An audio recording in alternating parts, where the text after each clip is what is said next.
Hey everybody, and welcome back to my channel. My name is Neela, and here we basically talk about whatever we want to.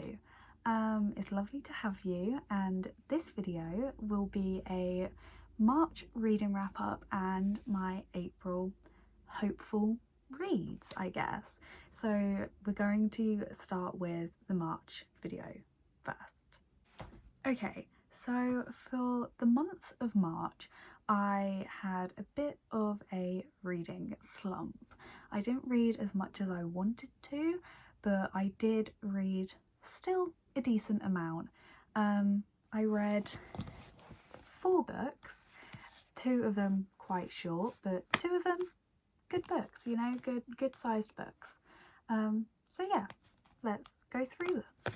The first book that I read in the month of March was The Gargoyle's Captive by Katie Robert. This is the 3rd book in her A Deal with the Demon series, and it was very good. I think I rated it 3 stars. It definitely was better than the other 2 that I've read. I liked Bram, I liked Grace, and I liked the story, but mainly there's not much I can say about these because they are short monster smut novels. But they're good, okay? Don't yuck someone else's yum, okay? This is a good series. But yeah, definitely check content warnings before you read this one, because yeah, I won't be getting too into that, okay? I am 18, for any of you who are in my comments, okay? Before anyone goes commenting stuff, I am 18, thank you. So yeah, that was the first book I read this month. Okay, the second book for March, I quite literally picked it up right after finishing The Gargoyle's Captive, and I read it in 2 days. I basically read it in 2 sittings, and that was The Crimson Moth by Kristen Cicerelli, I think. I'm really sorry if I pronounced that wrong, but this book was really good. I think it's a YA book. Yes, it's a YA book, and it was really lovely. I loved just the vibes. I love witches. Any book that has witches in it is amazing, okay? And what I really liked about this book was the depth of the characters. I really loved Rune as a female main character. She was very strong, but at the same time she was very feminine, and I really enjoy that in a fantasy novel, because many authors think that in order to have a strong female character, they have to either be masculine or unemotional, or not in touch with their emotions or their feminine side, and that's bullshit. That is just pure bullshit, okay? You can be a strong woman but still so in touch with your emotions and in touch with depth and the world and your femininity and whatever you like, okay? You might be dressed as Barbie, but you're still a strong woman, okay? Barbie is one of the strongest women we know, okay? She has 1,000 jobs. I think that makes her pretty cool. But yeah, Rune was strong and feminine, and she didn't know what she was doing, okay? We always have main characters who just seem like they know what they're doing, even though they've been thrown into this world that isn't catered to them. And I liked that Rune at points had no clue what she was doing. She just went with it, and she made mistakes, and she had emotions, and she felt, and I thought it was completely beautiful. And then onto our love interest, our male main character, Gideon. I loved him, okay? He was not only the kind of, you know, rough, rugged, big bad boy type thing. He was just emotional, and he had so much depth and trauma, which broke my heart, okay? And the abuse he faced, and just his beliefs and the way they've corrupted him with his own experiences have corrupted him basically, and he's been fed these stories. And yeah, just both characters were lovely, and the side characters were great as well, and the way, like, the time it was set in, I don't really know, like, it was more, I would say, like 1800s-esque. Obviously it's a fantasy novel, so it's not really set in our time frame, but it has more 1800s English vibes, I would say, and I loved it. It was great. I loved, like, some of the really cute scenes, like when he made her that certain thing, okay, it was adorable. And I just loved it. And the plot twist at the end, many people really hyped up that plot twist. I thought it was very good. I didn't really see it coming. Sorry, I hiccuped. I didn't really see it coming, but I did, like, sort of work it out, maybe with 100 pages left.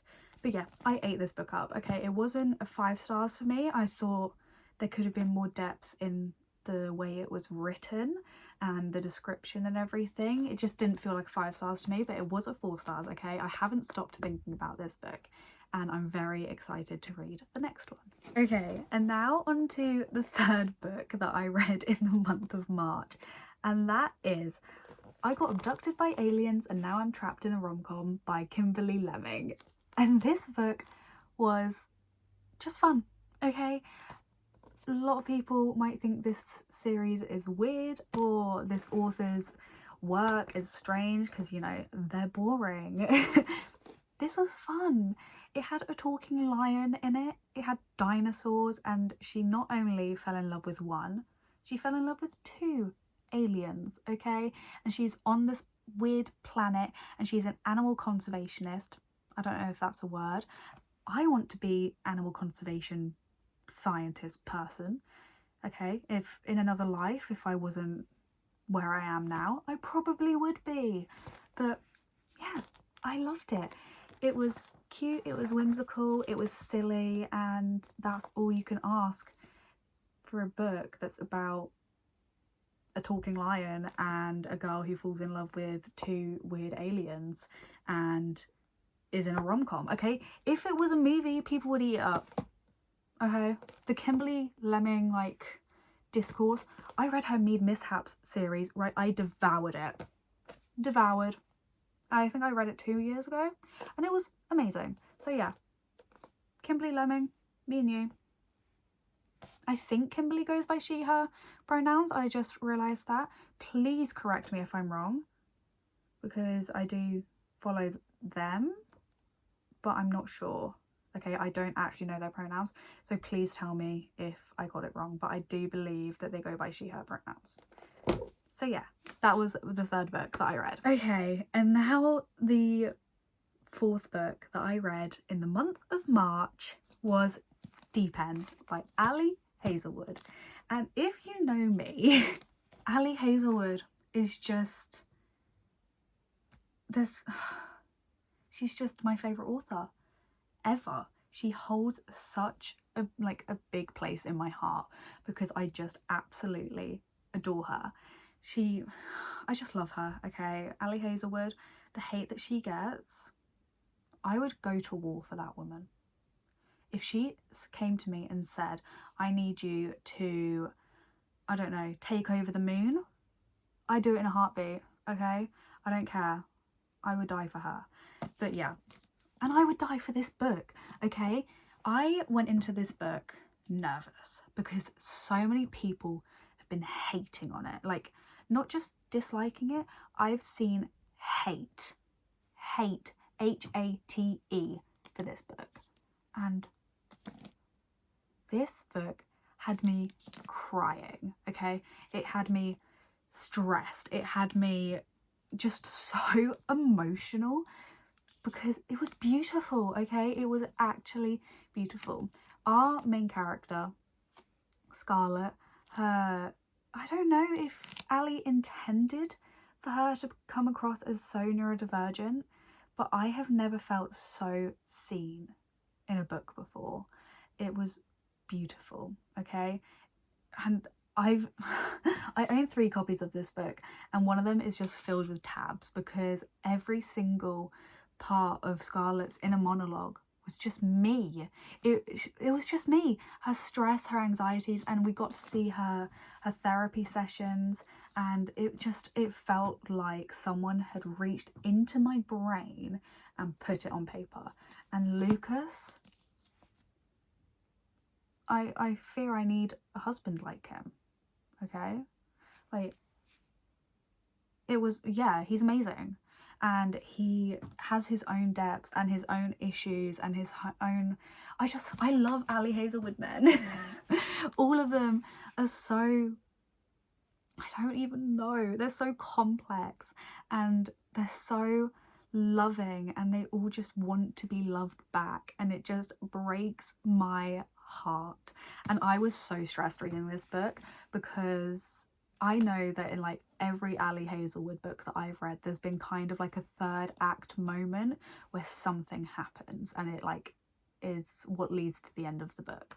And like the love hypothesis had me stressed, okay? Love on the brain, what the hell happened there? Love theoretically, I don't really remember what happened at the end of Love. There was an incident in Love theoretically, but I don't really remember what it was. And Bride killed me. So I was so scared reading this one, but it wasn't that bad. So I was fine, okay, because I knew if something happened to Scarlett or something happened to Lucas, I would lose my mind. I would actually lose my mind. And also, this is my gorgeous Afterlight copy. Sprayed edges. Gorgeous end paper art. Look at that. And then, obviously, underneath, we have Wet. I love it. Okay, great book. So that is the 4 books that I read in the month of March, and I feel like I should probably talk about what these books are about, but I know that sometimes I hate when people talk so much about what book is about because it practically just like spoils the book for some people, so I don't know if I will do that. I might do that for my April TBR. So let's move on to my April TBR, shall we?